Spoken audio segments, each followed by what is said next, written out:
গ্রামের নাম শালবন। গ্রামের এক প্রান্তে ছিল বহু বছরের পুরনো একটি বাঁশবাগান। গ্রামের সবাই বলতো, রাত 12টার পর ওই বাঁশবাগান থেকে বাঁশির সুর ভেসে আসে। যে সেই সুরের পেছনে যায়, সে আর আগের মতো ফিরে আসে না। একদিন কলেজ পড়ুয়া জগন্নাথ বন্ধুদের চ্যালেঞ্জ নিয়ে ঠিক করল, সে সত্যিটা জানবেই। রাত ঠিক 12টায় হাতে টর্চ নিয়ে সে বাঁশবাগানে ঢুকল। কিছুক্ষণ পরেই চারদিকে অদ্ভুত নীরবতা নেমে এলো। হঠাৎ দূরে ভেসে এল এক মিষ্টি বাঁশির সুর। সুরের টানে জগন্নাথ হাঁটতে লাগল। যত এগোয় ততই কুয়াশা ঘন হতে থাকে। হঠাৎ টর্চের আলোয় দেখা গেল একজন সাদা ধুতি পরা বৃদ্ধ, হাতে কালো রঙের বাঁশি। কিন্তু তার পা মাটিতে নেই, বাতাসে ভাসছে। বৃদ্ধ ধীরে ধীরে বললেন, আমার বাঁশি কে চুরি করেছিল?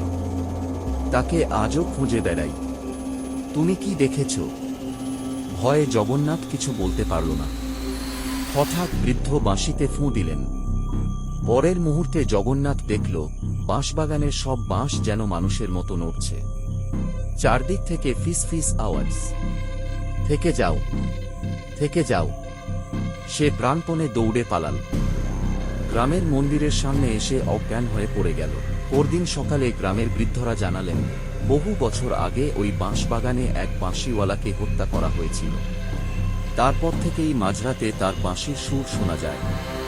জগন্নাথ আর কখনো রাতে বাঁশবাগানের দিকে যায়নি। কিন্তু আজও নাকি অমাবস্যার রাতে শালবনের মানুষ দূর থেকে সেই একই বাঁশির সুর শুনতে পায় শেষ।